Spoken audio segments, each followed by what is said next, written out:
colors. My name's Oliver. I'm lucky because Dad and I do a lot of traveling together. I heard this story on the radio last year.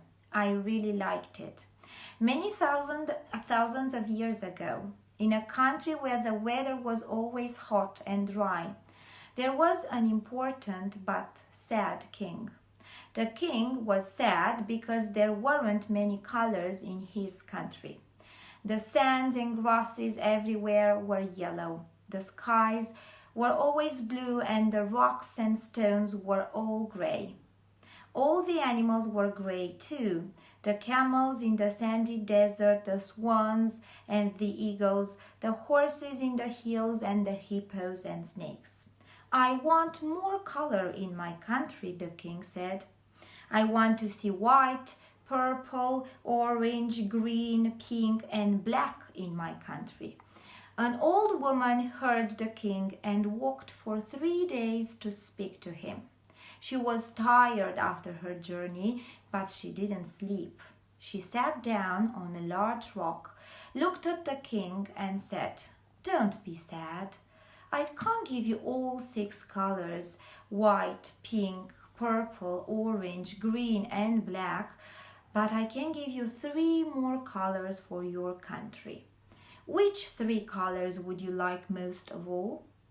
The king thought and then slept, and then thought again, and then slept. On the 3rd day, he had an answer for the old woman.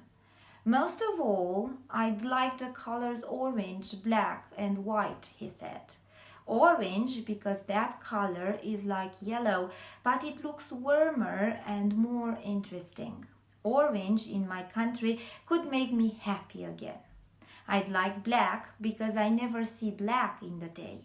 Black is an excellent strong color, and black in my country could make me feel stronger again, too.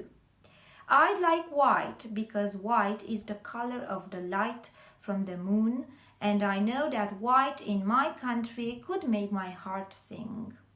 These 3 colors could make me the happiest king in the world."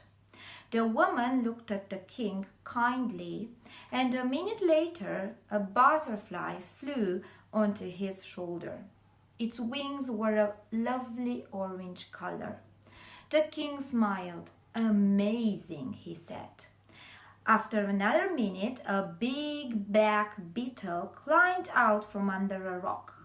The king was so happy he jumped up and down and waved his arms in the air. "I feel stronger. Wonderful," he said. Another minute later, a beautiful white wolf ran down the hill towards them. When the king saw the white wolf, his heart began to sing. "Excellent," he said. But this wasn't enough for the king. "Please, old woman, make one of the animals in my country orange, black, and white," he said.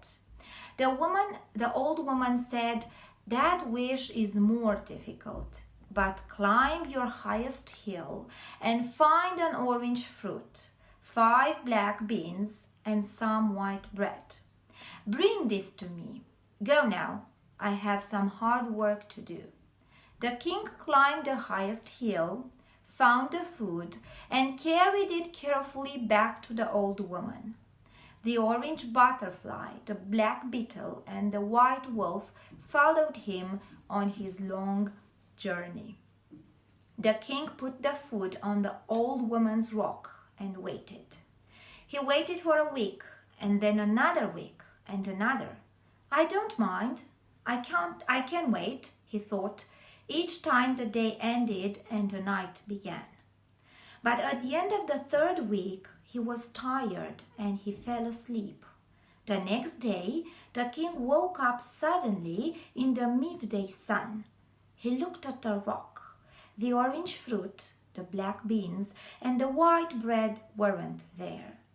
Then something touched his back. "Old woman," he whispered, "is that you?" But it wasn't the old woman. An enormous tiger, an amazing, wonderful, excellent tiger was standing behind him. It jumped in the air to show the king its strong orange, black and white striped legs and body, and then lay down in the yellow grass in front of the grey rocks under the blue, blue sky. Then it waved its tail and turned its head to look kindly at the king. "Wow," the king said. "Now I can smile my biggest smile. Now my legs, arms and back feel strong and straight, and now my heart is singing loudly again." The king often went to wait by the old woman's rock. She never came back, but red, purple and green colors slowly began to appear in his country as well. Red birds flew above large red strawberries that grew between the grey rocks. Purple snakes slept between purple sweet potato plants that grew strong and tall from under the yellow grasses. Green frogs jumped between the pink flowers, and green pea plants grew high in the blue sky and waved their leaves in the wind. Soon the country was a much more colorful place for the king to smile, walk, and sing in. Goodbye.